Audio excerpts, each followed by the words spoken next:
Hey everyone, welcome to the webinar. We're getting started very quickly. So see everybody's jumping on. We already got a bunch of people on already. Great, everyone's waiting. Awesome, can't wait to jump into the good stuff. We will get started in about 30 to 60 seconds. I won't make you wait too long. Just giving everybody a few minutes to get on. Hey, what's up, Eric? What's up, man? Good evening. Good evening, everyone. And yeah, everybody type in the chat box if you see it down to your side where you're from. So I'll put in Mike Green and I'm from Baltimore. For the people, because not everyone's from Baltimore, or good for you. All right. Oh, John C. Been waiting for this all week, man. Thanks, John. Hey, Curtis. What's up, guys? Tony. What's up, everyone? Welcome. We're going to get right into it, and we got some good stuff. I know everyone who's popped on's probably got some struggles with contractors. Quick disclaimer, this will not solve all your contractor problems, but man, it's going to go a long way to really help you out and start to get some control over what you got going on. Hey, Nancy. What's up, Jeff and Jeremiah? And looks like Eric again and Steve. Everyone, Mac, sorry I missed you. Mac and Brian, you jumped in quick. And Curtis, everybody's here. Awesome, guys. Well, let's go ahead and get started because it is 7 o'clock and you're on time and I'm not going to make you wait too long. And I just want to give the program a second to get up. We're going to talk today the simple 5 steps that I've used over the last 10 years to learn how to estimate repairs and hire rockstar contractors so I can get done quickly and on budget. Now, it's some pretty powerful words when you talk about getting done quickly and on budget. It's like kind of the code to making a bunch of money when you're flipping is your ability to get things done quickly and then actually nail that budget that you put up. You know, we buy a house, we decide we're going to spend X amount of dollars on it. And it's pretty awesome when we're able to do that and be able to like just keep that to, keep right where we want to be. Now, many times I'm always honest and upfront. Most of the stuff I learned the hard way. There was no magic. I wasn't born a master contractor or, a genius of construction. I had to make a lot of mistakes and I had to figure a lot of this stuff out, what we call a school of hard knocks. And the most expensive school you can go to, probably considerably more expensive than even Harvard, because you just lose a lot of money. We had one year where we went 10K over on every flip on average, over 100 houses. So like $1 million we lost in that problem. So it made a lot of sense the next year, and this was about 5 years ago, for us to do a really deep dive. And a lot of the systems I'm going to share with you tonight were developed in the following 5 years, where we decided like, okay, 10K doesn't seem like a lot, but when you multiply it times 100 houses, it's $1 million. Pretty substantial, like a lot of money being left on the table there for our business. So we're going to talk about all that cool stuff now. So let's dive right in. So you're in the right place, and there's a couple things I want to make sure. Most people here, if you're a professional house flipper, you're looking to get into the game, this is going to be good for both of you. So we're going to talk about some really high-level concepts that will be very easily understood, even if you haven't done a flip. But if you're new to the game, it's even more important you know this stuff, because if you're really serious about flipping houses, one of the biggest reasons most people don't find their first deal or don't have the confidence to buy their first deal is because they just don't understand construction enough to get past the fear of losing a bunch of money. And if you don't know what it's going to cost, and you don't feel like you have that understanding, it's really going to hold you back. So it's a big part of getting into flipping. It's also a big part of remaining a house flipper once you get in. Like, it actually is one of the biggest things we do. So if you're tired of fighting with contractors about price and you don't, or really having to get bothered with that process of getting estimates, that's kind of a very tiresome process. And you're done with dealing with the frustration of contractors who never finish on time or on budget. I've had my fair share of those. I'm sure a lot of people on here has dealt with that. And if you haven't, don't worry, you will. And you want to kind of make a shift from that, what most people are dealing with. We call like 99% of people out there who flipping are dealing with like problematic contractors, and really make that shift over to an easy proven system that where you estimate your own repairs. You don't have to ask contractors for them. You can walk in and do it yourself. You can hire rockstar people because they want to work for you, because you're a leader, you understand what you're doing, and you make things easy for them, they make things easy for you, and then next thing you know, the houses are getting done quickly, on time, and you get to make some good profits, right? We get to make some money flipping with it, the gift we all love, like flipping houses. One of my favorite things in the world to do. I plan on doing it for a really long time. A big shift for me, and this is kind of off the webinar, but a big shift for me is when I started to get a big understanding of this construction piece, house flipping became a lot more fun. For years I did it because I made money, and I honestly, I dropped out the 10th grade. So I'm not an MBA, and I don't have a big college degree. I'm not the smartest guy out there, but I learned a lot about this business, house flipping, and I was able to do it for many years, despite the fact that I wasn't an expert at a lot of the pieces of it. And when I realized that becoming an expert and learning a lot about the construction piece and finding deals and negotiating and layouts and all these things would make it a lot easier for me. And what I found is it's gotten a lot more fun, right? And when you're able to get where house flipping goes from like a way to make money, but it's a struggle, to being able to do it every day and like enjoy it. Like I totally think I know I'll be doing this like into retirement, and I don't really have a retirement plan. It's just flip houses because I really enjoy it. It's very easy. I only work about 15 hours a week, and I really enjoy this. Like my contractor problems are very predictable. They're very easy, and they're almost kind of fun to deal with because I've got good systems on what to say and how to deal with it. So I get to practice those here and there.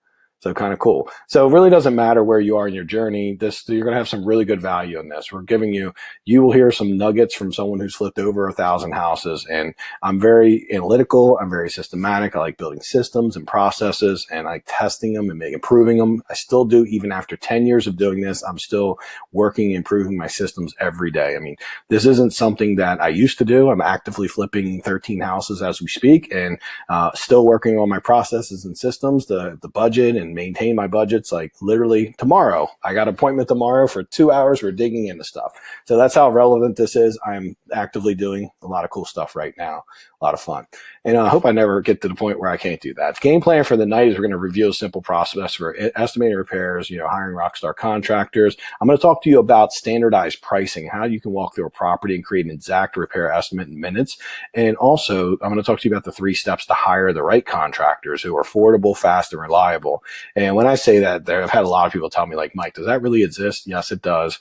And no, it's not like easily defined, but I'm going to show you how to get right to them and make it actually happen. I'm also going to talk to you about how to weed out the shady contractors so you can save thousands of dollars and a bunch of never-ending headaches, because there's a lot of contractors out there that are pretty shady, and it's just what we have to deal with, right? And there's some flippers out there that are kind of shady too. So if you're not shady and you're a good person, I'm going to teach you how to attract people like you, so you get to work with someone just like yourself.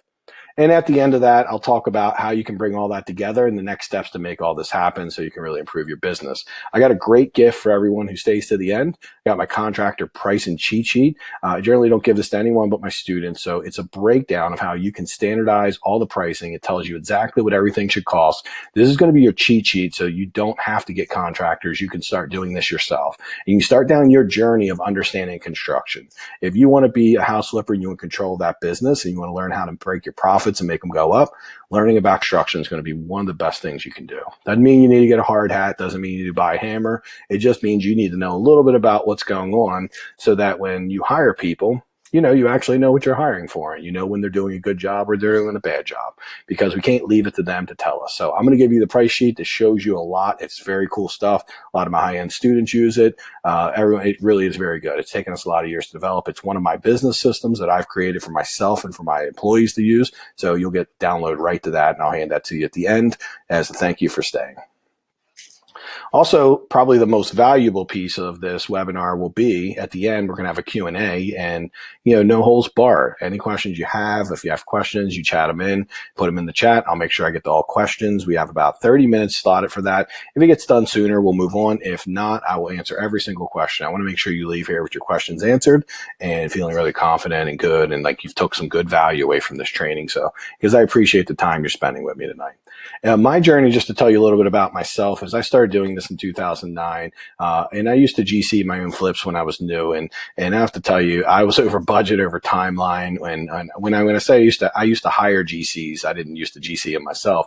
I would hire GCs, and I just never had any control when I would give all that power to the GC. They always had excuses. They were always like, well, we ran into this, ran into that. We have these change orders, this thing we found behind the wall. And, I went for that for about 6 months, and it was pretty painful. And eventually I kind of came to this place where I was like, I just can't keep dealing with that, because at the end of the day, I'm just never going to make any money, first of all. And honestly, it was very painful, like dealing with contractors. So I ended up doing my first flip without a GC, and I spent about 431 hours of my own time doing it. And I considered quitting because it was so much work, and it was even harder than having the GC do it. But to be honest with you, I learned a lot. So I at first was like pretty sad about spending 400 hours of my time. But what I figured out on the flip after that was that it took me like half of that. And the flip after that, it took me half of that. Down to about 10 flips later, I was able to do a house in just maybe 40 hours of my time. And then it got to now these days, it takes me a few hours of my time. So what happens is when you invest the time and you learn and you understand your flip and you have a process that you learn over time, you start to take control of everything. So I started knowing when somebody was doing a great job and they weren't doing a great job. And I started being the leader of my construction. And it saved me a lot of money because I could hire people who were subcontractors and I could be my own GC. But also gave me control of my flip. It allowed me to be able to not work for 400 hours, but work maybe 20, 30 hours. And I could start organizing everyone. I knew when to put them in, how much to pay them. And life got great because it was easy to find people like that. It was really hard to find a GC who was willing to, do the house at my cost and then show up every day and be committed and, not change order me to death and, cost me too much money. So eventually it was pretty cool stuff. Some of the mistakes I made that kind of made my journey tough is the first thing is I let the contractors define my budget. So my process when I was new back in 2009 was to go see a house. If I liked it, thought it was priced right, I might say, it seems like it's about 40K. And I was just kind of spitballing it, like plucking it out the air. And then I would get a contractor to come look at it and they would look at it and kind of, like flip or flop, be like, it looks like about 50K to me. And we would both kind of guess, honestly. I don't even think they really had an estimating system. So they weren't very analytical about it. And next thing you know, like we would never get near any of the numbers we thought. We were just kind of ballparking it. And here's the thing, it's a very competitive market these days. And you're not going to win deals if you're being very conservative, if you're kind of just guesstimating things. You got to get real specific about it. And unfortunately, I had a hard time getting contractors to be specific. So what I ended up doing is I started realizing that I need to be able to walk in and know what a house costs. And I got to be able to define my own budget. I also was getting a lot of high estimates. Some things that like a roof cost me $5,000 to do these days, they were trying to charge me like $9,000 back then. And I just realized I didn't understand pricing, so they were trying to charge me too much. So I now understand contractor pricing. See, we have two different types of pricing. We have retail pricing and we have wholesale pricing. Contractor / wholesale pricing is what we want to get. The cheaper pricing, that's how we make our money. Most of our money is made on a flip is the difference between paying retail for the construction versus paying wholesale. That difference might be 20 or 30,000 bucks and often ends up representing a lot of our profit. So I know you commonly hear that you make a lot of your money when you buy the flip, but unfortunately, if you mess up the rehab, you can actually lose all that profit that you make when you buy. So you actually do have to get it to the finish line. Second big mistake I made is I was working with what we call one-star contractors. We love five-star contractors. They're the rock stars. They come in, they knock stuff out, they get finished on time, they keep their word, they're easy to get along with. They're there busting their butt and working hard for you and doing a good job. The one-star contractors look kind of like this guy taking a nap. And legitimately, this isn't a real picture, but I have seen this exact thing in the last year. We hired someone. He's like, yeah, man, I'll work for this much. And he started doing some demo for us while we were at a house and knocking some stuff out. And I walked up the steps just to take a look at the layout. And he was laying and looked just like that, had a hat over his face and his shirt, and he was taking a nap. He was on a nappy time. And I was like, okay, well, he's not going to get done too quick. He was definitely a one-star contractor. And that's what it represents. It's the one-star contractors are probably what a lot of people on this webinar are working with. It's people who like legitimately just don't get done on time. They've always got excuses. Their grandmother died 14 different times. So they're always late to get flat tires. They don't come to your job when they say they're going to be. The work looks awful. They want to charge too much. That's a one-star contractor. Put a heck yeah, or, yeah, that's me if anyone's worked with someone like that, because I certainly have, and I'm sure most people have, and we have to go through some of those. But the key is we have to raise our standards and get rid of them as fast as possible and get to the good people who are going to make our life a lot easier. He says 14 times. I love that, man. Me too. Man, I feel like I have you beat, though, because I've definitely done it more than 14 times. And I probably did it for like the first 7 years of my investing career, which was like a lot of houses. So, but I made a shift when I started listening to more Tony Robbins, and he's like, Mike, if you want the quality of your life to be better, you have to raise the quality of the people that are around you. And that meant like getting rid of some of my contractors that were sucking the life out of me. And so that was my 1-star. And that's why I started rating them. And I had a rating system, 1 to 5. And I only work with 4 and 5-star contractors now. So cool stuff. Yeah, thanks, Ralph, man. It's like really, really big. So that was a big mistake. So if you're doing that, we'll talk a little bit about how to get out of that. Paying contractors money up front before they do the work or finish it is just a really big mistake. And I know a lot of people have said not to do that. Contractors can be pretty persuasive. So it's not just giving a bunch of people money to start, but how about you don't understand the work and they're like, hey, I'm done a third of the work. Give me a third of the money. And you go look at it. And for all you know, it looks like a third of the work, but really it's only 15% of the work. Right. So you have to understand construction to know that it's actually a third of the work. So you don't end up paying them up front or overpaying the contractor. The number one reason that contractors get abducted by aliens and disappear and, like they were there, they were calling you 20 times a day. And then all of a sudden you're like, what happened to them? They got abducted by aliens is the only thing I can think of. Well, that generally means you've overpaid them. That's always like the second I can't get my contractor, I'm like, oh man, we overpaid him on accident. Somehow he got over on us. And so we want to be really good. We've created some great systems around how not to overpay and what to do. We'll talk more about that as we get into the deep stuff. But the big mistake. So if you feel like you've done that, then yeah, big stuff. We got to work on that. And it's something that we can always improve that. Even 10 years into this, a lot of houses, I'm still working and improving all this stuff. So type in the chat box, which one of the 3 mistakes have you made? I can tell you it's all 3 for me, but I would imagine everyone on here has probably made at least one of these 3, and can't for sure. Can't change a light bulb. How can I estimate repair cost, materials, labor, etc.? Ralph, that's a good question. I'll answer that while everybody's putting in, and if I see any questions that I don't get back to you, then I'll make sure that we answer it in the Q&A. Okay, but Ralph is a great question. He's like, I can't change a light bulb, but how do I estimate repairs? Well, Ralph, like no one I work with, myself included, I had no understanding of construction before I got into this. I had to learn. And so what we've done is everyone who works with me, my project managers, my estimators, anyone who's doing anything in my business has to learn construction. So we found a really fast way to teach people how to learn like the basics of construction. It takes a few months. You're not going to learn it overnight. Nothing great in this world gets learned overnight. If you want to learn about construction, I'm going to teach you some concepts and some really good value nuggets here, but I'm not going to be able to get into teaching every little detail. But you know how to do a light bulb, and you say you can't change one, but all you do is take that light bulb, turn it, put it in. And there's about 100 other things like that in the construction business that we learned that's really important. So, we want to learn like HVAC and what like rough and electric looks like and how cabinets get set and tile and flooring and trim and we're learning the right practices for them. So most of the people who work with me, obviously we end up working together for a period of time. They come to me with no knowledge, because if they had a lot of knowledge, they probably wouldn't work with me. They'd know what to do. And because I came from the place of having no knowledge about this, and Delante, who works with me, had no knowledge, and a lot of my people that work with me come in and they're not construction experts. I put almost no value to hiring a construction expert because I can teach people how to do this so quickly. I'd prefer to hire someone who has a fresh blank slate. So I hire people who know nothing about construction. I teach it to them really quickly, and then they're able to do project management and help me out. And they learn this very fast because it's systems. Like everything in this world, we have to McDonald'ize it.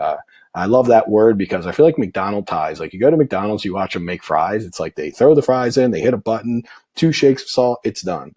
Like that's what we have to do with construction. We have to only know what we need to know. We don't have to be, when I say construction expert, you're not going to know everything about construction, but you need to know the basics. You need to understand how things are going, because the better question is, how could you expect to hire a contractor and them to do you right and kind of get all these things done if you don't understand what you're hiring them for? So you don't really have any way of gauging whether they're doing a good job or not. You could be paying them and saying, you know what, I think they're great. Maybe they suck. Or you could be yelling at them and saying, I don't think you're doing a good job, but maybe they're doing a great job, right? So we, as leaders, we need to know this if we're going to be able to lead our people and our team. So that's a big thing. Hopefully I answered that pretty well. Also, some of the chats, let's see what some of the answers says. Thank you. The mistakes I've learned, how not to do it again. That's kind of true. It says not firing 1-star contractors fast enough, completely true.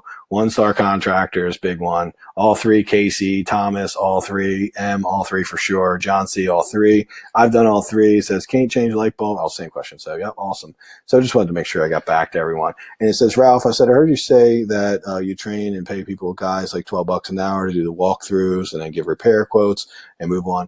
So not everyone's $12 an hour, but I have done that before. If you've heard that on like a podcast or something, I did have a guy who actually did that for me in my bigger company. I don't have someone doing that for me now because I have an even faster way of doing it. But I had someone at $12 an hour that I was able to train to do that once I learned it myself.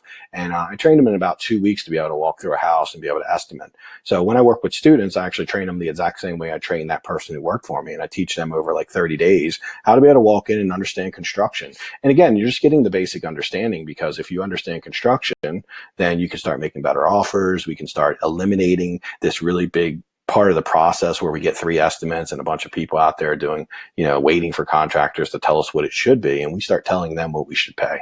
I actually learned this concept from Home Depot and Lowe's. They don't ask how much they don't get estimates, right? They tell you what they'll pay. If you work for Home Depot or Lowe's, they're like, hey, we pay $2 a foot for this and $5 a sheet for that. And they just have standardized pricing. And that's what I'm going to teach you about tonight. Some really cool stuff. So one of the biggest problems, obviously, is like everyone is almost 60% of the people in America have been reported that they've been involved in some type of contractor scam, or, just being ripped up, gave people money, won't fix shoddy work, crystal meth addict, left drugs in my garage. That sounds funny. That's a good one. And ordered $10,000 on material, never arrived. Like, these are all things you run into when you're not the leader. When you're the leader, you can see this stuff coming a mile away and you don't get desperate. You're not working with, one-star contractors because you feel like you absolutely have to just work with someone. See, often we pick bad people because we're desperate to have someone take this over for us because we're overwhelmed and we don't feel like we know what's going on. So the best way to deal with anything in life that's overwhelming us is to step back, make it simpler, and just start to tackle it and start to learn it. And we're going to do a good job of trying to get into some of the basics tonight, and then obviously get into some stuff in the future if you're on any of our stuff. So kind of just back to my journey a little bit. I had to take control of my construction process. I started going around and studying experts. And one of my biggest ahas was that I had to take all this stuff and make it really super simple. And, obviously I jumped ahead a little bit when I think Ralph asked me about the $12 an hour person. I built these super low tech, easy systems that you can do right on like a Google sheet. And you just literally can walk through a house and answer a bunch of questions, measure a few things. And within 15 to 20 minutes, you have a really good idea of what it's going to cost to renovate a house. And not just like this super like weird way that I've seen a lot of people selling like their super duper program where you ask some questions and it just gives you some random numbers. I actually show you how to line item everything out and customize it for wherever you're at. This works in Ohio and Pennsylvania, Maryland, DC, Virginia. It works everywhere because you're not using something that's like using, $50 a square foot. You're actually walking through and you're learning how to say, oh, there's 10 windows in the house and a window costs $250 labor and material. That's $2,500 goes into the line item. So it's pretty cool when you can do that. And that's what you want to learn. You want to be able to kind of break everything down logically and walk through it. And you'd be surprised how many contractors don't know how to do this like very well. And that's their job. So it's not very hard. I just think most of them haven't taken time to really build this system out. So in my journey, I started using the simple 5-step process and I was able to flip over 1,156 houses in 10 years. Now I do about 50 houses a year. I guess I call myself like semi-retired because I only work about 15, 20 hours a week, and I'm able to coach and help other people and do these webinars and some cool stuff. So I'm able to follow my dream because my job, which is house flipping, it doesn't take all my time up, and it leaves me a lot of freedom to travel and just, follow some of the cool things I've always wanted to do. Delante, one of the people that work with me, he actually started flipping, getting really good at this, and was helping to, he started trying to do more acting, like going to more auditions, and ended up getting a part on HBO, and he did his first episode of that recently, and some pretty cool stuff. So house flipping is not just about like making a bunch of money so you can be rich and ride around on yachts. It's often about the freedom it creates for you and the freedom that you're able to create when you can do it in a little bit of time and you do it correctly. You have the freedom to follow your passion passion. Now, for some people, your passion might be building a business, and you might decide, I want to become a great house flipper. And that was my passion for a while. And then about 10 years in, well, maybe we're about 7 or 8 years in, I decided that like, I want to also help others and give back to the community that's been so awesome to me and really giving me all these opportunities. And I started coaching and helping people, doing a lot of free stuff on Facebook and just giving back in general. And, I get to meet so many awesome people. I would say my friends have went up. I got like 4,500 friends on Facebook now. I had about 10 before I started coaching. So it's kind of cool. I know a lot of awesome people, and I've attracted a lot of very positive, amazing people. Giving back and being awesome to others has attracted those kind of people to me. So that's my journey, and that's some of my cool stuff that I get to do. And through all my journey, I've been able to create what I call cracking the contractor code. And one of the big things, the results that's happened for me is like that one shift to getting really like what we call detailed about all the estimating and all that. It's been able to save me like $14,000 per flip. I'm going to break it down and show you very quickly. Just in 16, doing like 29 houses a year in 16 and 25K in profit, which by the way, no complaints. I'm very happy to make 25K in profit on a house and do that many houses. That was a very good year, and I was very excited about it, but there was more. And when I made the big shift and I worked with a coach and I started breaking all this down, I was able to realize that like I literally in 1 year was able to increase my profits by $9,795 up to $34,000 per house. Now, I wasn't doing anything different. I wasn't buying them better. I only was just handling the contracting differently. And I was going through the 5-step process of standardizing the pricing and really becoming the leader of my construction. And now over the last couple years, look at the change. I went up to $11,000 in 18, and in 19, one of my best years yet, $14,000 more, making $39K per flip.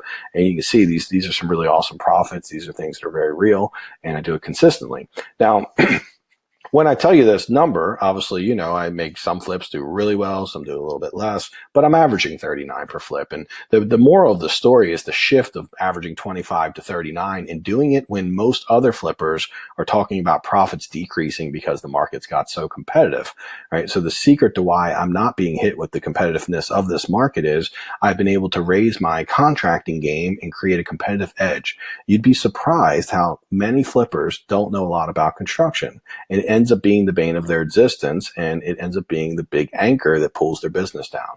So that's why you want to get really good at it, and you can start making some of those big profits. A couple of my students, it's not just me, but Ray started doing the same thing in a year. He's been able to get his costs down considerably, close to almost 8K a flip he's saving now, and profits are up sky high from where they were. He's doing a lot more deals, doing some really cool stuff.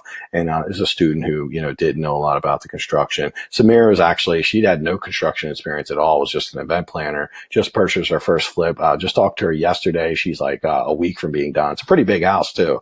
This wasn't an easy flip. It was like 2,600 square feet. So that's a lot of flip for your first house. And she's been in there with her construction boots on, learning, measuring, and just watching what people are doing and just being a student of the game, which is always awesome, right? It's like cool stuff. Like really good stuff. So, doing that, she's purchased her first. She's also now in a year of like me and her working together. She's actually on her 5th deal. So, she's gotten 5. When I say 5 deals, she's on her 2nd flip, and she's got 3 wholesale deals. So we do that a lot. When I say, you hear me say that I do 50 deals a year, I do about 30 rehabs, and the rest are wholesale deals. I always like to have a nice balance of the two so I can pick and choose the rehabs when I need them. A couple of the 3 biggest myths about contractors, and this is what gets a lot of people in trouble. We want to remove those before we get into the system, because if you do follow the system, but if you keep making these mistakes, you're going to have a problem. Getting the 3 estimates just doesn't work anymore, right? The 3 estimates these days, contractors are busy. They don't really need your business. They got work. So they're not going to come out and give you a bunch of estimates if you're not giving them work. So you got to stop doing that. It also eats too much of your time for you to get down to the right people. The next really big myth is that the contractor should manage the projects, and that contractors should really know how much time it takes. I've had contractors tell me that a job takes 9 days. I've had one job, they're like 3 days, anywhere from 3 to 9 days. That's a big discrepancy. So our job is to know, like, how long does it actually take for a normal person who's reasonably fast? And we might decide that it's 4 days, and now we know the standard to hold them to, and we wouldn't hire the 9-day person. We'd focus on the 3-day person. So we kind of have to understand that, right? You don't let them control that. And then house flipping is risky. And yes, it is very high risk. If you don't understand construction, I would say wholesaling is better. And I would honestly just tell you that, getting into flipping, if you're not really going to take some time to learn construction, it really is risky. And I'm not a guy that says that a lot, because I like to say, like, the risk is The risk is totally going to be in your education. How much risk you have in house flipping will always be directly correlated with how much education you have. If you're smart about this stuff, you have almost no risk at all. And if you are making a lot of mistakes and you're not taking any time to educate yourself, and you're putting really big chunks of your money in someone else's hand and hoping they'll do well, then that's going to be very risky in my experience. And that's what I've seen over the years. So definitely don't want to do that. So what are some of the myths that are holding you back? Pop in the chat box. We're going to jump right into the system in a second. I'd love to hear any of those that you're doing, doing any of that stuff. For me, again, I'm probably have done all three. That's why a lot of these myths have come. Honestly, a lot of these myths are stuff that I've read in books about construction, books about house flipping. So a lot of the things that I've done incorrectly over the years has come from gurus teaching. And to be fair to the gurus, they're not all wrong. Some of the stuff they're teaching is just very outdated. Back when 2009 and 10, the market was very depressed, and, contractors were pretty abundant and they needed work and they were desperate to work. So they were easy to find. So you could use certain techniques. You could get a lot of estimates, and people were desperate for work, so they would do a lot of this stuff. The market has shifted in the last 3 or 4 years. So if you're doing any of these things and you haven't made the shift to the new way of working with contractors and really just dispelled anything you're learning from like these old outdated books, what's happened to me is I just couldn't make any money until I made these shifts. So it's kind of important to do that.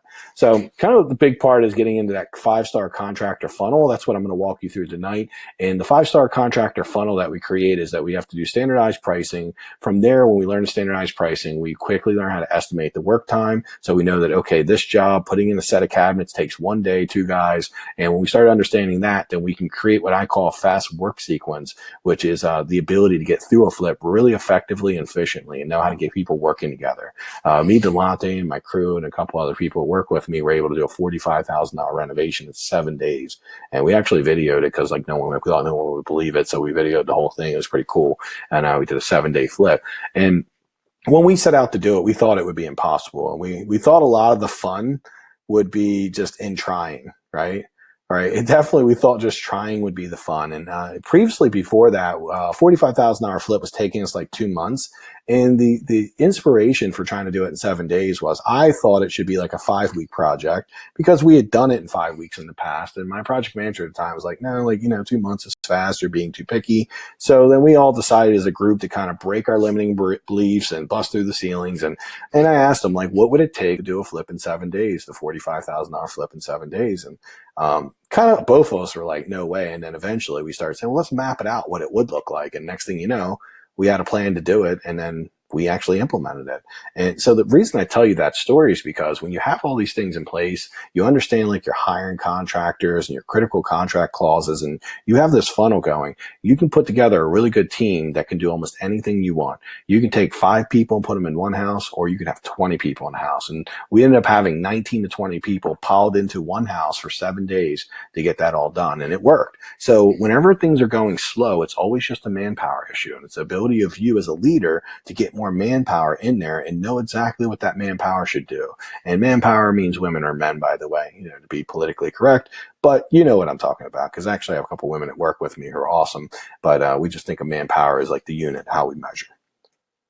So let's jump. Is everyone ready to see behind the curtains and just jump right into this? Cool. Well, so we're all going to just do it. So step number 1 is really going to be learning how to estimate the repairs. Ralph said, I can't do a light bulb. How am I going to learn? First it starts with understanding the competitive pay for the market. So a really great person to learn this from would be anyone who has standardized it. So when you go from working with what we call a GC to working with subcontractors are going to be in the wholesale market, and GCs tend to be in the retail market. And we love subcontractors. The reason we love them is they think in standardized units. So a subcontractor comes in and they're used to working at I will install hardwood floor for $1.50 a foot. They think that way. So if you got 600 feet, that's going to be like $900 in labor. And they're totally makes sense to me. When you get a contractor in, they generally like to be I need to see the job. And then they come in, they look at it, and then they just kind of pluck a price from they have no system at all. They're like $9,000. And you're like, where'd you come up with that at? Well, I guess I could do it for $7,000. And they're like, because that's what some other place charged at, another flooring store charged.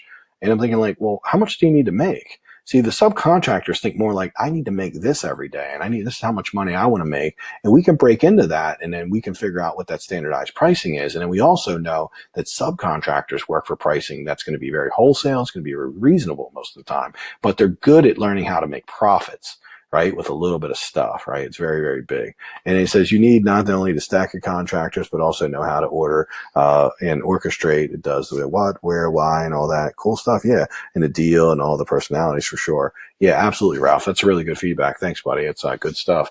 So, yep, competitive pay. You got to know exactly what you want to pay. You want to be able to break it down. How we break it down and we start to realize like what the competitive pay is, we look at what people standardly want to make per day. So if a good carpenter wants to make $250 a day and we know that he's fast and can get a good amount of work done, what we always ask that carpenter and how we start to break it down is like, how much do you want to make a day? He's like, 250. Hey, how many days will it take you to do the framing of this basement? Hey, I can do that by myself in 2 days.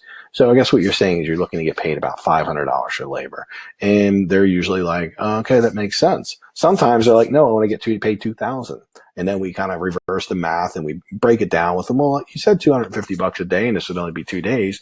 Kind of walk me through how you got the $2,000. And we help them make sense of their numbers and get really good at it. When they can make sense of their numbers, then they're good at it. And then it says also, yes, you can buy materials and do a lot of cool stuff and do, all those things. But also, we did it. Everything you said, Ralph, is true. And I don't know if maybe I get Delante to put up the link to the 7-day flip, and I'll share it with you. We do have a link for the video for everyone who wants to check it out later on. We did all those things. We actually put a pod in the front yard and put all kind of cool stuff and ordered everything in advance. There was a lot of planning that went into it, and it was pretty cool. And I think it would be great just learning how to do this stuff helps you be able to do it. So let's get back to the pricing. Just I don't want to hold everybody up, but I just love talking about that. Sorry for the kind of jump off the rant there, guys, everyone.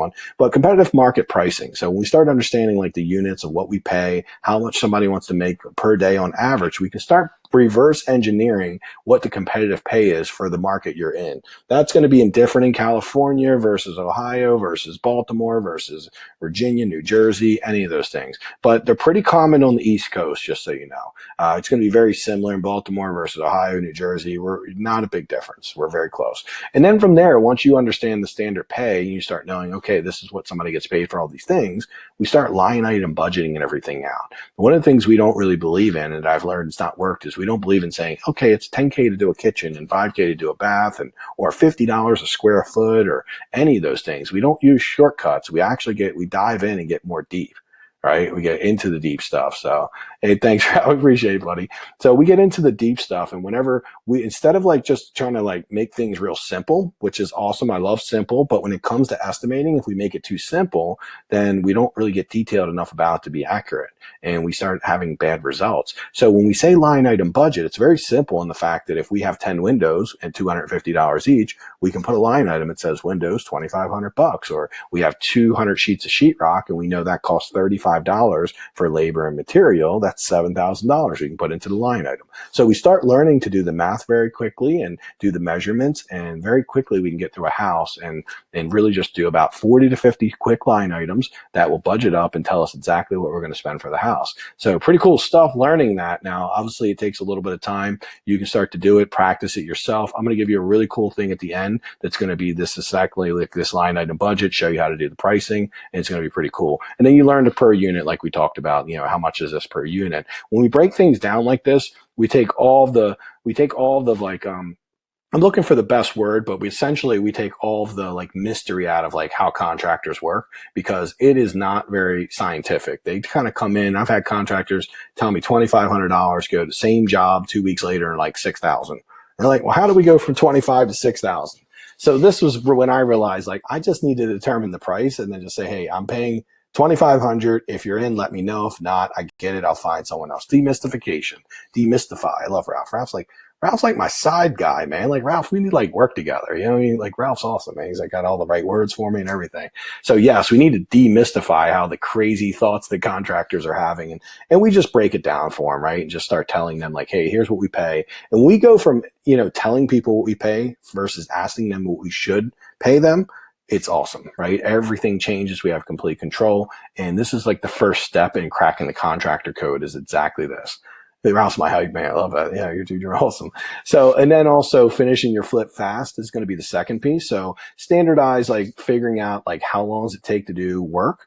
Like, does anybody know how long it would take to do, let's give an estimate. How long does it take to install a door? Like an interior door. How long does it take to do a doorknob? Or how long does it take to paint a house that's 1,500 square foot with a basement? Like we start to understand how long those things take. And for us, we have an idea. So whenever we get like a doorknob, or we might take 10 minutes, a door might take 30 to 40 minutes to put in. That's kind of our standardized. The paint a house takes about 3 guys, usually about 3 days. And so we know now it's 3 people making about $200 to $250 a day times 3 days. Guess what? We just figured out how much labor it costs to do a house. So if we got 3 guys at $250 a day, that's $750 a day times 3, 1,500, $2,250. Like, so around $2,000 to $2,250, the labor to paint a house. And it's a pretty standard rehab, so it could be cheaper if it's a rental because it wouldn't be as much cut in. You might just be doing all the same color, and maybe it takes 3 guys 2 days, and maybe it's $1,500, maybe it's $1,200, even, because the simpler it is. So it is going to matter to that. But it's kind of cool how we can just break that down, and we can start understanding that there is actual math models, and there's abilities to take all this and break it down in a very simple fashion. And I'm always surprised that contractors don't do this, and some of the best contractors I work with do, but most don't. Most are just kind of, like I said, they're all over the place with it. The nice thing for a contractor, once they understand what we pay and, the standardized pricing, then they get an opportunity to figure out how to do it faster. So if they look at it and say, you know what, I normally take a day to do this, what would it take for me to do it in a half day and make double the money? Or hire someone for for $150 a day and get them making me $200-$300 a day. So now I'm making $150 off of them. Like, see, this is how contractors can start making money. And that's what we want. We want them to build a business around us. We want them to understand our pricing, and we encourage them to do that. So how many guys for how many days, create a schedule, and that's going to be really clear. And if we know that it takes 3 days to do this, or you got 10 doors, that's going to be a day. The trim's going to be 2 days. We can start scheduling everything out, and we can also stack contractors on top of each other to get things done faster. So one of the big things we've cut down on is we used to have where our electrician, plumber, and HVAC guy, they didn't like to work together. So now we let the HVAC guy kind of do his work. When he's about halfway through, the electrician and plumber's coming in, they're stacked on top. We had to have a conversation with them and let them know, hey, you're going to have to work together. Now they're generally like, if we're roughing in HVAC and roughing in electric in a standard house, we're done all that in about a week to a week and a half max. And we've seen that take as much as 3 to 4 weeks before, when we weren't, getting them, when one was waiting for the other, and, there was all this dead time in between. So we learned to stack our contractors. What's even cooler is once they're done all that and the guys hang all the sheetrock, once they've hung the sheetrock and put the first coats on, while it's drying for like a day or two, we have people installing towel, trim, doors, cabinets. Like, there's a lot going on while they're waiting for that second coat. And they've learned to work with the sheetrock guy and figure it out. Sheetrock comes in, he sands for half a day. They might go out and do some outside work so they're not breathing in dust all day. But they've learned to work together. We learned to stack them up. That's how we're able to get on standard. We did a 45K renovation in 7 days, but we standardly take about 6 weeks, 5 to 6 weeks to do that, which is reasonably quick. I wouldn't say it's super fast or blazing fast, but it's very profitable if you can do that. Obviously, anywhere from like a month to a month and a half to do a rehab like that, you're going to be really doing well, and you're going to make some good money. So it's awesome. So holding contractors, to their estimated schedule is really important. Once we understand the time they should take, it gives us the power to step back and say, hey, and get commitment from them that, hey, this is a 3-day job and you will be done in 3 days because I will have someone else coming in and doing some cool stuff. So I think Chuck said $1,000 per day. I'm not sure what that meant, but I'm not paying you $1,000 a day, Chuck. That's a lot. No, maybe an HVAC guy. So some of our HVAC guys, they generally, I'll give you a great example of a standardized price we have.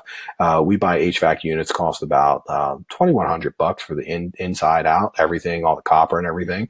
And our guy charges us about $900 to install it.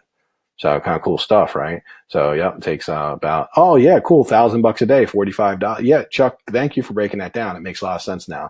$1,000 a day, 45 days. That's very fair. It's roughly around $1,000 a day. And we consider that to be really reasonably quick. I would call that intermediately quick. $10,000 a week is really super fast. About $7,500 a week is like, not bad, or is intermediate. And then getting down to like where you're doing about 5,000 a week is going to be, not too slow, but going to be on the slower side. So something like that. The more we spend every week, and obviously it means we're getting work done, because if we spend 10,000, then in our plan, it means we did 10,000 in work. Obviously, if you're not running this system, it could mean that you just like somehow got ripped off for 10,000 or didn't do a good job. So, but yes, so holding them accountable to the estimates is highly important, right? Getting commitment, but it starts with you understanding the expectation. Because see, it's really hard for us to get confrontational and really fight for a timeline if we don't understand it ourselves. So we do believe that learning to finish your house in a very effective way, stacking people, getting everyone to go quickly, and holding people accountable to their timelines is a big part of how we're able to kind of keep these timelines really tight. I've never lost money on a flip that I've gotten done in under 2 months. So I will tell you that in the over 1,000 flips I've done, I study the numbers. I go back, and I'm kind of one of those guys that likes to go back and look at his failures so I can try to learn from them. And I still make them, still today I make mistakes because I'm human, but I want to learn from it and kind of cut those mistakes down to the minimum and not make them as much as possible. And I can tell you that every flip that I've ever really lost money on or did really poorly with took a really way longer than it should have taken. It just got completely out of control and just a complete mess. And mostly because I wasn't in control of the contractors and I wasn't doing a lot. Since I took control about 3 or 4 years ago, I just don't have any flips that have really done poorly. I'm able to kind of keep, so when I'll have stuff that takes a little longer, but it still stays in that realm of doing what we call well, right? It's still going to be profitable. The third big piece of this is the profit boosting framework. So we talk about that high profit work sequence, the stacking the contractors, the man hour equations. We kind of just talked about that. So when, you learn how to schedule everything out, the next thing is starting to hack through it and figuring out, how do I sequence people where I can have like multiple people in the house? And instead of on average having 3 people in my house every day, how do I get 6 to 8 people in my house every day? Or maybe, it's like 5 people inside or 3 people working outside, whatever it is. How do I get more manpower? More manpower is good. When you come to your house and it's busy and there's a lot of people running around, you're generally doing really well. You come there and it's like crickets, not good, by the way. When I was thinking about getting into house flipping, I was watching Armando Montalongo, and I flipped this house, and it's like 2006 or something back in the day. And he came in and his house was empty, and he was like a lunatic, and he just like threw some stuff at the wall and flipped out and like kicked the door off or something. He just like lost his mind. And well, it was a really true statement. He was like, people are in my house, I'm not making money. And I was like, okay, so great lesson, Armando. It was true. I mean, I don't like him as a person too much, and some of the stuff that he teaches and everything, but he has some good stuff because he had done a lot of flips, and that one thing was very true. And if there's nobody in your house, then you just aren't getting much done. And if there is people in your house, but maybe it's just a couple, then how do we double that? How do we triple that, right? Right? How do we do that, right? How do we fake it? So yeah, throwing stuff through the glass, like that guy's, I think that's why I watched him, because I just love watching him flip out every time something didn't go well. Some cool stuff. So the fourth piece of it is hiring rock star contractors for the best price. So where do we find those people at? Well, surprisingly, we find them on Craigslist, Facebook groups, supply houses, and other investors. The big secret is not really where we find them, but it's also how we work with them, right? When you have a standardized way, we call it a funnel, where we actually bring in through marketing, and we actually bring people in and we start to interview them through making them do things. We make them fill out an application, and like most people, like if 20 people come into our funnel, like just about 5 out of the 20 will even make it to the bottom of the funnel and do the handful of simple things we ask them to do, which, by the way, helps qualify the other 15 out, so I don't have to talk to them, right? We want them doing things so they can jump through a few hoops and they can qualify themselves, because we don't want to talk to everyone. We want to talk to the people who have enough sense to fill the application out, and then we can look at the application and see if they look like they're a retail contractor or are they someone who works with house flippers. Because really what we're solving for is we're trying to figure out, like, who are the guys that have worked with house flippers and understand the pricing and have been successful in a model similar to what we've created. And when we can get to those people, they have a lot of value to us, right? Does that make sense? When you get like one contractor that has a crew of say 3 or 4 people that can kind of come in and do like 60 to 70% of the work in the house, then they handle like all the carpentry. That person generally can do about 7 houses a year. And if you're making like 30, 40K a house, that one contractor's value to you is about 150 to 200 grand. So we treat our contractors as if they are worth like an asset that's worth 150 grand a year to me. So, I take them donuts and burritos sometimes if they're Spanish, whatever it might be. And it ends up being like tacos and all kind of cool stuff. And if I don't eat them all on the way, but we're always nice to them. I treat them with respect. I pay them well. I pay them on time, and I make sure they're good people, and that I'm good to them, because they are very valuable to me. But now, when we think about, like, in my old business, we would spend 25K a month looking for leads, right? We all these people trying to sell us their houses, and we would gladly spend a bunch of money marketing to get good deals. And it wasn't our business didn't change until I had the crazy idea of spending $1,000 a month. Now, remember, I was doing 150 houses a year, so we need a lot of people. But I started spending a little bit of money on marketing for contractors. Now, most of my students, when they're new, they spend $5 a day for like 10 days, like $50. So you don't need to spend $1,000 a month. And honestly, if you're doing the way I do it today versus when I used to do it like 3 or 4 years ago, generally with $50, $25 to $50 in spend, you'll have like 50 to 60 applications, and you'll be able to weed through it and start finding people you can interview and talk with. Now, one of our processes, so we don't drive ourselves crazy, is we get that funnel going, we get the people coming in, then we pre-qualify that standardized pricing on the phone. So if I'm talking to, say, Ralph calls me up and he's like, Mike, I want to do some work. I just learned how to screw a light bulb in, and I want to install light bulbs for you. And, so I'd like, well, okay, Ralph, I'd love to have you work with me. We seem to get along well on the webinar, and you're a pretty cool guy. Well, how much, are you okay making $5 a light bulb? And if he's like, yes, then I'm like, let's do it, Ralph. You're in, man. Now, you got a little bit of a drive because I'm in Baltimore. You're in Philly. You're quite a long ways away. But maybe I'll put you at a hotel and you can just do light bulbs all day. And but the thing is, we would have that conversation before I met Ralph at the house, so I could qualify. Now, what you're going to hear a lot of times from contractors is, well, I don't know. I need to see the house.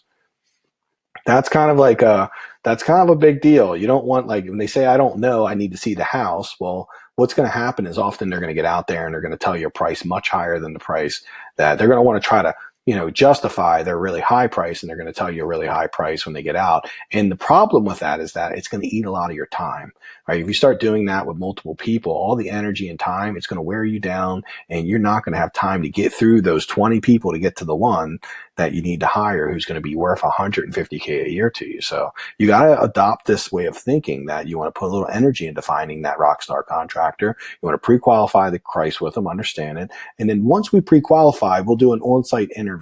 Now, I'll tell you what an on-site interview means. We walk through, we show it to them. If they still agree upon price, then we're like, when can you start? And we don't pay them anything up front. We're like, you do the work, and we always pay for labor. We buy materials, and that way they can come do it. And we don't give anyone a whole job. We break it down to little bite-sized pieces, so we can our risk is super low. So if you take a house and we break it down to 50 line items, let's say the first thing we need to do is demo, and a guy's like, I can do everything. Well, I'm going to be like, look, we have $1,000 in the budget for demo. Like, does this look like, here's what I want to do, all this. Can you do that for $1,000? How long will it take you? And they're like, yes. Then I'm like, you're hired. And they're like, okay, cool. I needed $500 up front. I'm like, hey, so we don't pay anyone up front, but as soon as you're done, I'll meet you here and look at the work. And, as long as I can verify it's all done, I'll hand you a check right on the spot. Does that sound fair? And most time people are like, okay with that. When they're not okay with it is if they're buying a bunch of materials, or you're trying to hire them for the whole rehab, if that makes sense, right? You don't want to do that. So basically what we're doing then is that on-site interview. That's the second layer of us qualifying them. The third layer of us qualifying them is what we call a real-time work interview. And we always consider the first, say, 1 to 3 jobs that anyone does. The reason we keep them really small is because they're not really hired yet. They're kind of just interviewing in real life, because there's nothing ever going to be more powerful than when they do a job for you. So when they actually do the job, and I'm like, I give, Ralph the light bulb job, and he comes down and he's like, he doesn't show up until a day late. And then, I don't know, he puts the light bulbs incorrectly and breaks them and puts them in the wrong spot, and then leaves early and doesn't do all that. Well, he kind of didn't pass his real-time interview. So there's nothing more powerful than working with someone. And when I say working with them, I mean, I'm not going to be there working on the site, but I'm getting a time to interact with them. And instead of paying attention to what they've told me, now I'm paying attention to what they actually do. And there's nothing that speaks louder than that. Because I've had a lot of people come out and talk a really big game and just seem like really amazing people. And then when it got down to them doing it, like, they just weren't very good at doing it. Okay. And they were great people, and I thought they were nice people. They just weren't good contractors. They weren't good at this whole construction thing. So the real-time work interview is something that's really changed a lot of stuff for us, because, I used to, like, someone give them a job. I'd be like, here, yeah, do the whole rehab. And next thing you know, we're kind of married and we haven't even been on a date yet. I want you to think about this like you want to go out for coffee before you get married. You might even want to go on 20, or you might even want to date for like a year before and make sure you guys actually get along. So that's what we do. We don't ever give anyone a really big job. We always start with giving them little small jobs because give them $1,000 demo job, then like how much we're not risking anything more than $1,000 and often not even that because we're not paying them up front. So this is how we control our risk. This is how we really interview people at a high level by actually seeing what they do versus what the heck they say they're going to do. John, see, it sounds like you've been through this, man. I totally get it. Uh, So this is really good stuff. And I mean, for me, I just love that I've made this change. And I've only made this change in a lot of the stuff I'm talking to you about in the last 3 years. I hired a really awesome coach who I spent a couple grand a month paying, and me and him work together every week on building systems out for my business. And he doesn't know anything about construction, but he's a really smart person and a business person. I know the construction over the years of doing it, but he's helped me take and build this into systems that work really well that we can test. And we're 3 years into this right now. And every day we're adding cool stuff like this, and it's just making the process more repeatable, more reliable, and more simple. And honestly, really A-player contractors, they love when they walk into a company, or if you're doing your first flip, they love working with people who know have a vision for how they want things done. People don't like being out of control. It's why most people like to be employees and don't want to run a business. It's the unknown of running a business. What do you use for managing your projects? Normal spreadsheet. So, John, yeah, you could totally do that. That's probably the simplest way. We use something called Trilio. It's a project management. It's free. I've heard of people using Asana. For me, I'm always like a keep it simple guy. So I am always trying to figure out how to do things on Google Sheets and on Google Drive, because the simpler it is, the more likely I am to follow it and use it, has been my experience. So I really do. Everything that I teach and share in the systems in my business, they're really the most direct route to get things done.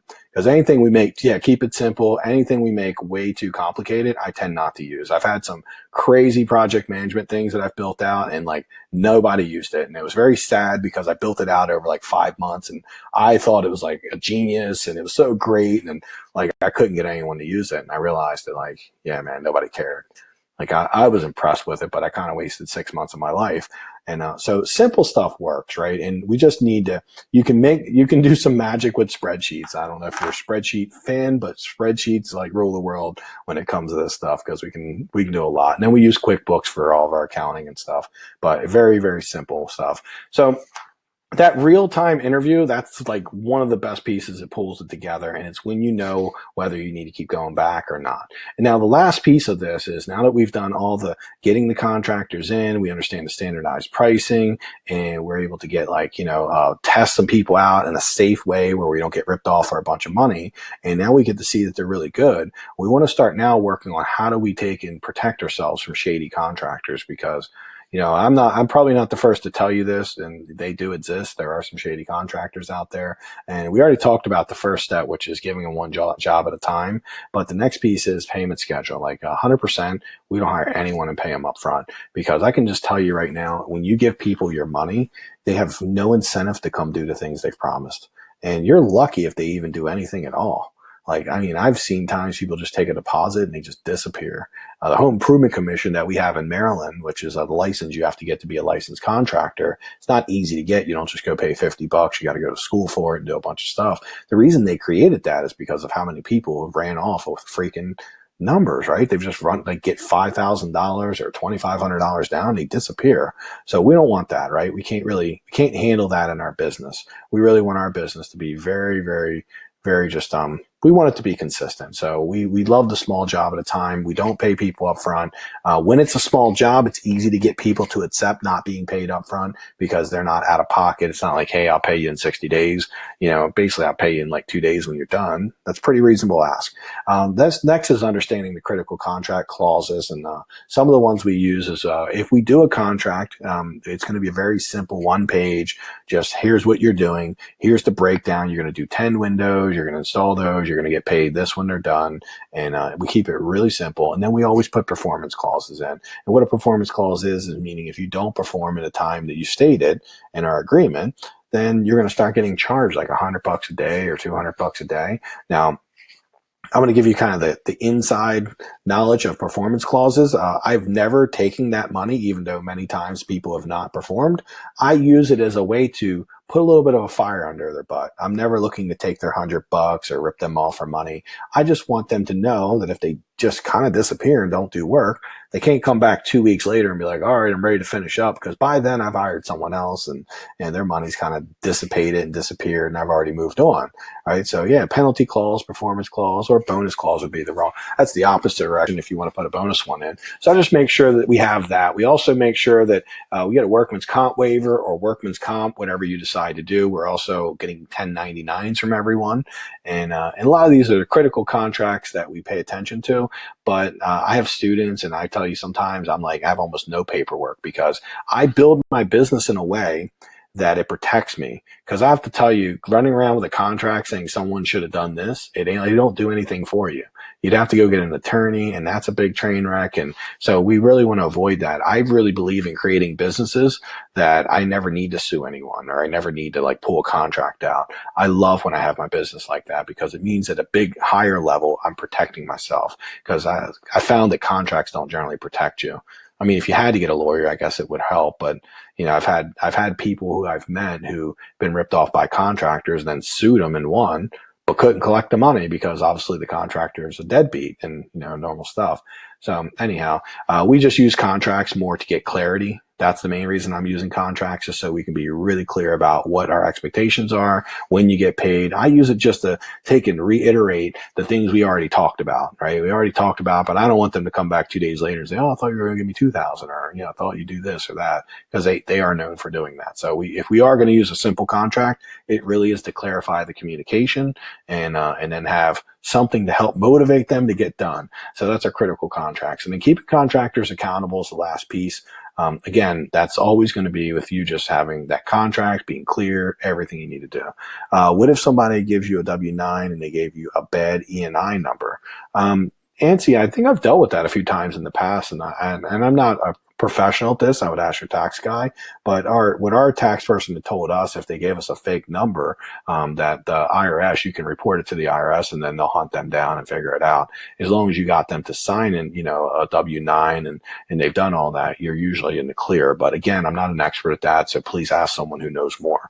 That was just what happened with me, and that was my feedback. But for the most part, I haven't had a lot of people give me bad E&I numbers. If they're going to sign it, they're usually pretty honest about it. You can also check it if you feel like the person's a little bit shady. You can check and see if the E&I number matches the person who's giving it to you. So that's something that might be worth doing.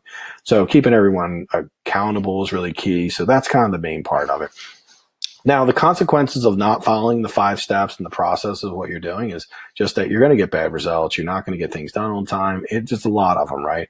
We'll walk through. Like, essentially, when you don't have a process, the main thing that I found is you repel rock star contractors. So when people are like, I can't find good contractors, I usually give them the hard news of like, you're probably not a good boss yet. And I know you're a good person. This doesn't mean you're a bad person. It only means that you haven't learned to be a good boss yet. And to be a good leader and understand construction, like, people want to work for people like themselves, right? That like know a little bit about, that they can connect with and understand the language and have a process they can follow and that they can buy into. So you repel the best people when you don't become the best. So this is a really big thing. A players work with A players. So if you're running at like a C level, like most of us are, and I have for many years, it wasn't until I stepped up to the A player that I started attracting A players. I had to make a big commitment to do that. So, you're going to end up not finishing on time, not finishing on budget, killing your profits, your dreams, because we know the profits are always connected to our dreams, right? The traveling, the thing we want to do, become an actor, for me, become a coach, whatever it might be. Just spend more time with the family, help out, our family members financially, all that stuff. You're essentially flushing your business down the drain. So I tell you this because it's highly important that we follow the process. Success is very achievable. You can start estimating repairs and hiring contractors and finishing your flips quickly in like the next 30 days by using this process. The secret to it is you have to learn it. So some people might decide they want to work with us. They want to be able to do cool stuff. Or you might decide you just want to try to practice on your own a little bit. But either way, over the next 30 days, the commitment I would ask everyone to make is that start following the process and start trying to figure out a standardized way of working on these things. So in 30 days from now, you can have a better understanding of contractors and take that step forward. And basically, when you have a proving and repeatable system, this stuff just all comes together. right? And so I'm not sure why, everyone showed up today. Maybe some of you guys are working on your first deal. Maybe you're already flipping and tired of dealing with unreliable contractors, or maybe just fed up of dealing with contractors consistently over budget and timeline. I know that's one of my biggest pet peeves. And then, or you're tired of losing a bunch of money on your flips or just not finishing. And every time I've had a flip go really bad, it just was not making the money I needed. Right? It always came down to the stuff just not happening, as fast as I wanted it to happen. Or if you're new and you really just want to minimize your risk by not hiring the wrong contractor, then you've come to the right place today. We talked about a lot of good stuff. And if you're ready to make a big change and start making profits consistently that you deserve, today, that's basically why we gave you all this. I wanted you to be able to talk about the 5-step process, the standardized pricing, hiring the right contractors with the funnel, how to use, powerful steps to weed out shady contractors. And the last part is the next steps to make all this happen if you want some help with it. And I want to talk to you about that. There's 3 keys to success. So this is pretty much how you're going to make it happen. There's wisdom, there's patience, and there's talent. It's a really powerful thing that I've actually, and these are my 3 keys that I use, and pretty cool stuff. But wisdom is knowing the next thing to do. And when you have the wisdom, when you understand something, you know the best next thing to do. And when you have patience, you have the ability to learn how to do it. So in construction, first you need to learn the next thing to do, and then you have to have the patience to practice it and do it until you get good at it. And then that's the talent, and that's the part. I used to think people were born with talent, and I realized talent is very achievable. You just have to have effort and follow through. So if you put these 3 keys together, you have the wisdom to know what to do, the patience to sit and learn it, and then the talent to follow through with it. That's the secret to success. There's nothing you can't accomplish. Even someone like me who, dropped out of school, and like I said, I'm not a dummy, but wasn't smart in school, and I never really did go with any of that stuff. And, got in trouble as a kid, and, wasn't really slated as, potentially going to be the most successful person, but I was able to figure it out once I found something I really liked and something I was passionate about. And I started practicing these 3 keys to success, right? Then figure out the next thing to do, learn it, and then keep up with it, follow up with it until it works. Right? Because there's nothing, if you try hard enough, that you can't make happen. So when you talk about not knowing construction, I promise you can learn it really quick. So how I can help, if anybody wants any help from me, is my team and I have set aside some time to speak with you personally about, what some of your next steps are, where we can actually help you create a clear plan on working with contractors and finding high profit flips, and discuss with you how to learn the simple systems that I use in my business that'll help you make more income, and how to really consistently follow through. So a big part of and to be clear, this is coaching. We work with people in a mastermind. We have a group. We've made it very affordable, compared to the nationwide programs, and the results we're getting are amazing because we keep these groups very small. With that being said, we don't let everyone in. We're very honest if it's not a good fit or it's something that, you're not ready for right now. We will let you know. I totally will not try to get you in. So cool stuff, right? I want to make sure that you're going to get good results from it. But one of the secrets to why we're able to get such high results, 85% success rate, which is way higher. Armando, by the way, gets about a 4% success rate of people who spend money. Not to kind of put Armando out there, but his success rate's not that high. But the reason why is because he's doing nationwide. What we do is really small. It's 12 to 15 people. We keep it very small and intimate, but we're actually helping you follow through and stay consistent so that you can learn all this stuff. And we're practicing and we're testing. And this is how you do anything in life. Think about it. When you break something down, if you got to go out and do it, you got to practice it and then get feedback on how to do it better and what to do. So yeah, I heard they do charge $30K. Ralph, I know because I bought it. So I know the hard way. And the program that I do right now is actually modeled after the 30K program, but we don't charge anything like that. We keep it really affordable. And but we give you way higher level interaction with me, Delante, my coaches, my people in my business. And we're talking and sharing and really walking you through this until you get deep understanding of it. So I've set together a bunch of stuff. I've set together some time for you guys to come in. It's free. It doesn't cost any money. We spend about 35, 40 minutes with you and just really kind of walk you through your plan, see what you got going on. If there's any way we can help, then awesome. And if you want to work with us, fine, just ask us. And if there's not, then we'll make sure you leave that call with a ton of value and a lot more clarity on what the next step is. Right. And that's really the key, right? So you kind of have a choice right now. It's reach out for help is a choice. Doing it alone is a choice. I know for years I tried to do it alone. It wasn't until I got my coach that things really changed for me. And, I kind of got vulnerable and opened up that I was able to get a lot better results. So you can do it the slow, hard, lonely path, which I did for a while. I don't recommend that, or the fast, smart, proven path, where I can show you what's worked for me. And this isn't like an online training. This is us working together very closely so you can get some great results. And it's not for everyone. So I want to make sure, like, if you're happy with overpaying contractors, and this probably is not for you. If some people, and I know this sounds crazy, some people like arguing with their contractors and they like the drama, right? Like, we're talking about the drama shows. Some people actually like the dramas. I like watching them. I don't like living them, is what I found out. I definitely like watching them, but I don't like actually living them. So, and if you're not really committed to sticking to your flip budget and timeline and really, and really getting like good at this, then this probably wouldn't be a good fit for you, because this program has been for people who've come in and said, Mike, I want to learn how to be a better house flipper, or I want to learn how to flip houses, whatever one it is. And I want to do it right.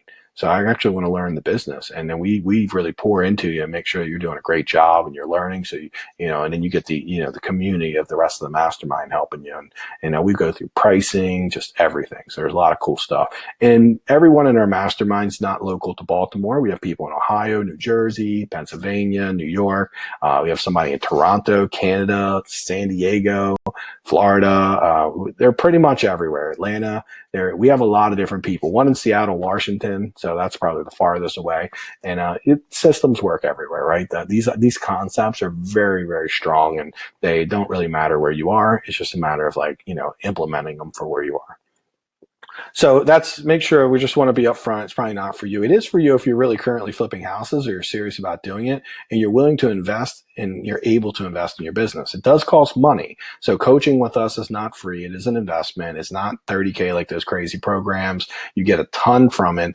And it's like anything in life. I always look at it like this. When it comes to construction and doing a flip, you're either going to pay it to someone like me to help you to learn, or you're going to pay it to the contractor. And I much prefer to jump into something high level, because you pay it to me one time, you'll pay it to the contractor for the rest of your life, and not in a fun way, by the way. So for everyone who wants to book one of these calls and thinks this would be a good fit for them, there's a link right here, and I'm going to actually bump it up into chat if we can get it into the chat, and make sure you can click the link. You can also download it. We only are doing 10 sessions because I do flip full time. I got a lot of houses going on, so I do only have so much time in my schedule. You'll either talk with me or Coach Delante, who works with me. He's actually my right-hand man, and me and him work together very closely. So, he basically even lives with me, where he's with me every hour of the day. So he knows everything I know. We'll drop he's generally easier to get the secrets from too. So you'll do even better with him if you get him on the call. He'll just give you the farm, like my bank account numbers, whatever you need, social security number, probably have me send a 1099 for you if you want, whatever. He's a very nice guy that way. So if you're ready to start managing and finding really good deals, and then go ahead and book one of these calls. And I always like to say, I see you already have a couple people booking. So, please get to, if you're serious about it, you really want to book one of them, jump in and do it, because at the end of the day, once we get to 10, we are cutting it off. I'm not trying to do a hard sell or anything, but I just don't want you to miss out if it's something you're thinking about. You don't really have anything to lose talking with us, and it's not a sales call. So we're going to really dig into some serious good stuff for you, trying to give you great value. We really want to make sure you leave that call with good stuff. That's our high level way of doing our coaching, and it's the same high level way we do our business. We just want to give a lot of value to you, and if you like us and you want to work with us, we hope you'll pick us up. John, thanks, man. We look forward to talking to you, buddy. Thank you, and probably be talking with you soon. So why am I offering people your secrets? Well, Zig Ziglar told me why. You can have everything you want in life if if you're just willing to help enough other people get what they want. And I've found that to be more true. I've not been more successful than since I've started coaching. My business has been more profitable. My life has been more rewarding. I've just had greatness in my life that I did not have when I wasn't coaching people. So I'm very happy I get to do this part-time, and I get to help people. And when I see the awesome success they're having and their business making more money and them doing more flips, it really does fill me up with a lot of pride and joy, and knowing it's pretty cool stuff. And, and then outside of that, from a business standpoint, as I teach others, I get better at what I'm doing. And we, as a group, we get to share really cool stuff together. So as much as I teach people in my group of 12 to 15 people, there's so much that I get taught, because there's so many cool things. Since we're all out like scientists trying to test things and discover things, there's so many cool things on a weekly basis that people discover and do. And then we're always staying at the top of the best practices. right? So a lot of what I've done is we figured out how to like really be great at house flipping because we're always doing that. So if you want us to help you, just here's the link. I'll make sure it's up. I think we already put it in the chat. And I want to jump right into your thing, give you a free gift. So what you can expect in here is we're gonna jump right into like removing your obstacles. What others have done to create success, kind of sharing that with you. How to really get started in your flips quickly and on budget, and how to stop relying on contractors so you can start increasing profits and just doing more and estimating, making more money, doing all the cool stuff you really want to do. Now this calls for rapid breakthrough. So, spaces are very limited. Obviously, whoever jumps on here is going to be looking to kind of get serious about flipping their first house or, doing more houses or making more profits on the ones you have. So there's a couple steps. Now, the step is obviously you're going to go in. We have a quick questionnaire I want you to fill out so that when we do the call, we can make the most of the call and get the most value of it. I want to know a little bit about you. I won't make it complicated, obviously. As soon as you fill that questionnaire out, a link's going to come up. Let me see what's actually what it'll look like. There's going to be a link come up, and in that link, you can actually pick a time. Like, here's your questionnaire, and then your link will look like this. You pick a time to get on the calendar, and we'll call you and we'll talk, and it'll be awesome. All right, 45 minutes. Sometimes it goes longer. We usually put an hour in. We don't jump off if we're usually having a good call. So yeah, go ahead and fill out your application. Then it'll give you access to that, and then we'll talk. And let's move on. Now I want to get to the Q&As, the good stuff. So thank you for waiting through all that. And I didn't want to over push on that one, but what are some of the questions that you've been thinking, some of the stuff you want to ask us about, the process, anything you might have? We dropped a lot on you there. So if there's anything that you want clarification on or anything, feel free.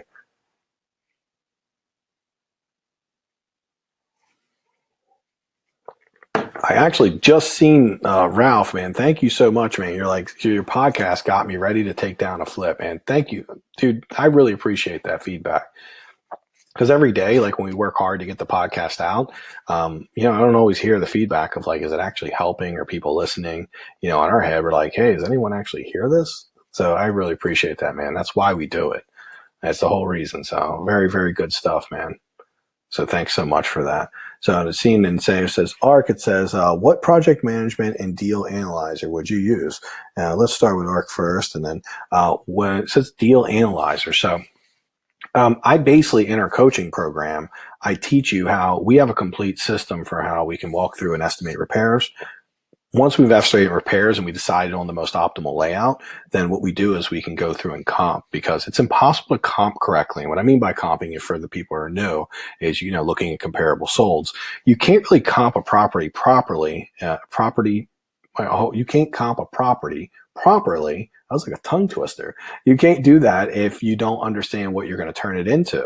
You got to know, like, what is the layout going to be and how much is that going to cost? And now you can get into looking at the right houses, because often when we see houses in really rough shape and they need to be transformed, we see them as, say, like a 4-1, but we turn them into like finishing the basement, putting a master suite in, and next thing you know, it's a 4-3. And that's a big difference in a 4-3 with a finished basement and a master suite over a 4-1 with one bathroom. And, that's going to be a really big difference in that house. So we got to know what we're going to turn the house into in order to properly comp it. Once we do that and we understand like the line item budget and we do everything, we put it into a de-analyzer we have that actually shows you exactly what you're going to make. But the key to that de-analyzer working, and this is something that like no one's going to tell you when they're trying to sell you like their de-analyzer, like we don't sell ours because we stopped selling. We used to sell for like $50, and now it's just for our students, a really valuable tool that we use. And I use it every day to get deals and do stuff. But the key to it working is not me giving you the tool. It's your ability to put the right numbers into the tool. So it's just like anything. You've probably heard the saying, garbage in, garbage out. If you put crap in, bad numbers in, you're going to get bad numbers out. So the secret to using the de-analyzer is the numbers you put into it. Because de-analyzer is only good as the numbers you're putting in. So I always like I'm very clear about that. So cool stuff that I hopefully that's going to give you an answer on that. Now, let's just go through and make sure. It says, are you having materials delivered or contractors picking up, or does it depend? Well, I've worked out a deal with Home Depot where they do free delivery. So ideally, I would love my contractors to have it delivered because it doesn't cost me any money. And for all my students, I actually hook them up with that same discount because they're able to do that for anyone who's in Maryland or close within the area, a couple states. But the reason that we do that is because it takes them less time. Now, most of my contractors are willing to pick materials up, but I'm being thoughtful of them. If they go to Home Depot and they sit in line for an hour or two, that's going to eat a lot of their time. I prefer them to be in the house making money so they're happy with the money I'm paying them. And if they do a bunch of inefficient stuff, then the next thing comes after that is like, Mike, I need a raise. I'm not making enough. So I'm always trying to be mindful of like making their life as easy as possible. So you can do either. And I guess though it does depends would be the answer. Either works. I do whatever, we do whatever it takes to get done. If we don't say we weren't thoughtful enough to think a few days in advance, then we might just have to run to the house, run to Home Depot. But I've had contractors go to Home Depot 3 times a day. Like that's super inefficient. What I'm looking to do and what I'm hoping to help them do is get down to maybe going once every 2 days and, mixing in deliveries and doing all that. So they're going to be the best stuff. Paul, I really appreciate it. Thank you so much, man. I appreciate the feedback and it's awesome stuff. And it says the podcast because I'm not stationary enough to read or write. Dude, me too. The reason I started doing it, I don't read or write anything anymore because I fall asleep when I read and I got work to do, so I don't want to read. So I'm really big into podcasts, YouTube. I've found that I can absorb a lot of knowledge when it's things like webinars and all that. I enjoy listening and participating and being part of that. So thanks for that. It says, do you have a job and it says, if you have a job and can't manage a flip without a GC, how do you maintain control? Nancy, this is a really good question.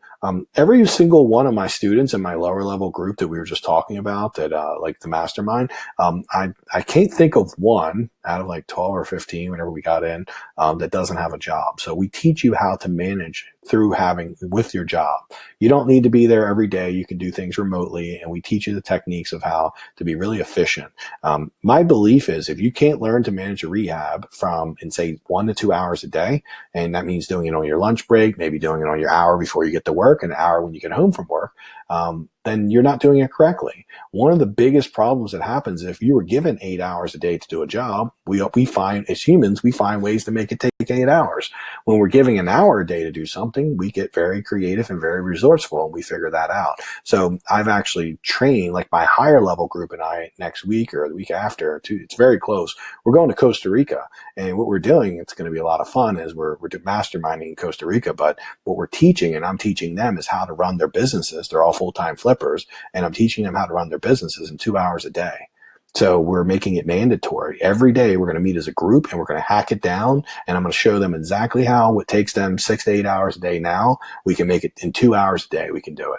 And then we're doing this so we can give them the freedom to, if someone has a job, this works really well. But once you don't have a job, this gives you the freedom to travel and do cool stuff. And it just makes life easier because we start finding the most efficient way to do things. And when your business understands how to take a job that takes normally 8 hours and do it in like 2 hours, you're going to be more profitable and you're going to be able to be competitive. That's that competitive edge that you need to win in this market. Because see, right now, the market's so competitive that if you're taking too long to do something, you're just not going to be able to get deals and really be able to make the profit you want. So if you give it to a GC at work, right? GCs take just as much work as you being the GC yourself, because you got to manage the GC. Right? We can't give that power away. We have to manage it. So what a lot of my students have been doing is we've been smart. If they go to work at 9 o'clock or 8 o'clock, it means they got till 7 to 8 to make some phone calls while they're driving in. Maybe they got a lunch break, they can make a phone call, and they, on the drive home, or, from 5 to 6, they're calling people, maybe FaceTiming, and we're trying to do some creative stuff like that. But we're getting smart about what to do and what not to do is the key. So I've requested a Facebook group, no reply yet. Ralph, I'll get you in, buddy. I promise, man. No way I won't let you in. You're in, buddy, okay? I just have to make sure. I don't check it all the time. I'm really bad. So I'll make sure I get and check that out for you. So just found, hold on, make sure I'm not missing everyone. So just found you on Sunday. Google, it says, has you on the list for top 10 house flipping podcasts. Awesome, dude. I appreciate that. We actually got nominated for, I think, top 5 or top 10 in the world, and don't know how that happened. I mean, I feel like it's a good podcast, but, we've not been around as long as some of the other guys. So we're really happy for that. And we've been very blessed. I mean, I've been giving back and working really hard at this. And, I've been fortunate to be nominated as House Flipper of the Year, like last year, and some cool stuff. And I don't do any of this to try to get like awards and praises, but it's nice sometimes to get the feedback that, hey, the hard work we're putting in is coming through. But the biggest feedback is that like 100% is that I'm making money, right? That's the key. right? I want to make money on my deals. And that's like some of the best feedback I can get is when I look at my profit per house and I see that things got done quickly and I made money. That's the real feedback, right? That's when I privately celebrate, so the cool stuff. So thanks, man. I appreciate it. And then Chuck, it says it's so much easier to manage with smartphones now back in 2000. However, dude, good point, Chuck. I mean, you're totally right. I mean, like there's technology these days. We can do a lot of stuff. Like the Costa Rica trip, one of our big things is I already know where the coffee house is. It has good Wi-Fi. So we're going to just like, we got our smartphones, our computers, and we're going to just like manage like we're home. But what we're going to do is figure out how to take and push it all into 2 hours a day. How I got my business down to 15 hours a week was my coach taught me to travel and force the time that I normally was taking 8 hours. He's like, I want you to force it into a couple hours a day and then you get to enjoy yourself. I was like, this is awesome. I was like, I went and stayed somewhere for 3 weeks. I traveled on a vacation. I'd never in my life been on a vacation over 7 days. And when I first got with this coach and started working my new processes out, I spent 3 weeks gone, like not in Maryland, like on vacation. And my business did better than ever because every day I was actually focused on the things that mattered most. And what I found is when I was given 8 hours, it actually got me going down rabbit trails and doing stuff that just was meaningless. That wasn't moving my business forward, wasn't doing anything. So Eric asked, in your opinion, what is the best way to understand how long a job will take someone in order to be able to make a schedule without help of the other contractors, any good resources, just have experience and it takes some taking notes. So yeah, Eric, obviously in the training and in the gift I'm going to give you tonight has some of that on there. But yes, what I would do for you, I know you've done a couple flips and you're not new to this, but you're learning still. I would just sit down and just figure out in your experience, like map out every job that's on the list. And the thing I'm going to share with you tonight where it has all the different pricing, take all those and just figure out on average, how long do you think that takes? And you can start building your own. If you're in the coaching program, we help you build it out. We make sure you understand it and understand all the details of it. But outside of it, if you want to do it on your own, then just start to map it out and start to do a best guess. It's not about getting it like, look, it's not about you being like, if you said it's 3 days and I'm like, no, Eric, it's 4 days. Well, we both right. We're both close enough to be right. What we want to understand is when someone's taking 2 weeks to do it or a week and a half, that like, okay, it's a 3 to 4 day thing. So after like 5 or 6 days, we need to start having escalating conversations, right? We have to start getting more serious and more putting their feet to the fire and then potentially getting ready to, get rid of them, hopefully, which we never like to do. We hate firing people. Hopefully we never have to fire anyone. So let's see. We got Gandil. It says, thank you for the info. We're looking forward to working with you. I appreciate it, man. Ralph, hey, he says, for all the PPL, Philly, says, see you out there. Let's see. It says, Facebook, Ralph, I'll make sure you get on all the free stuff, dude. I appreciate you listening to the podcast. Thank you so much. For everyone else who's on here, if you don't know, we do have a podcast called The Flip Factor. I have a Facebook group called the Real Estate House Flipping 10X group where we share a lot of cool stuff. It's all free. It's all ways to get to me in social media. You come to me on the Flip Factor, Michael Green, and I got a lot of cool stuff. Not trying to pitch all that, but there's a lot of free videos and cool stuff.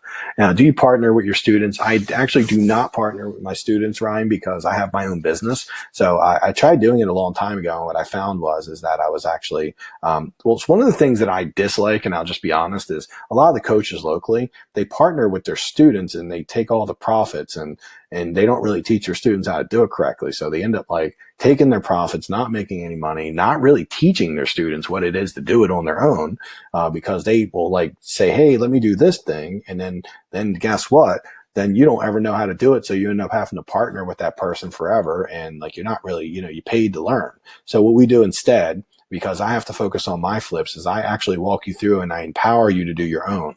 Because it's super important that you learn to do it on your own, but you do it with the support of me walking you through, giving you feedback, helping you, me and you working as a team.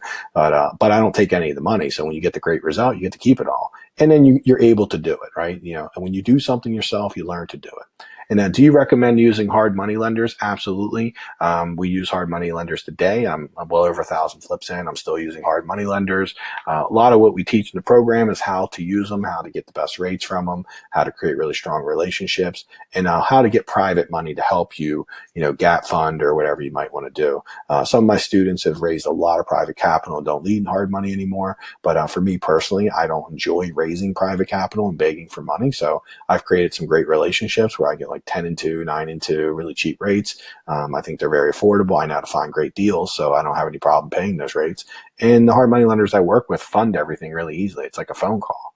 So for me, I always take the path of least resistance when it comes to the money, and going out and pitching to people and trying to hope they'll come to settlement has never been something I've enjoyed. I'm really good at it. I've had to obviously, raise millions of dollars over the years, but I never like it. And I'm really big on, if you don't enjoy doing something, build your business around what you do enjoy. And since I don't really enjoy it, I've decided not to do it. So do you recommend partnering with your buyers who are liquid? Not really. I mean, so you say your buyers that are liquid. Tell me more about that. We'd have to probably, you could do that. I'd really have to have more context to that, Ralph, to really be able to give you feedback on it. You can partner with anyone. I will tell you guys that I partnered with my friend early on, probably a couple flips in, and I didn't have enough money to do flips, and I partnered with a friend to do my first, and then I tried to do one on my own, and my money was really tight, and I ended up finding a guy who had about $700,000, and me ended up flipping 600 houses together. So I love partners. What I would do differently if I could go back in time is I wouldn't have married him and did 600 flips with him. I would have done as many flips with him until it made sense for me to do it on my own. And, instead we built a really big business. We got to doing about 150 houses a year. Just a great part of my life where I got to spend time with an awesome person, learn a lot from him. We taught each other a lot about different things, and, we both had our own areas of expertise. So I wouldn't take that time back. But if I don't really like to look back and say, let's do it different. But I would say, if I was recommending to any of my students, I would say partnership should be, just house by house.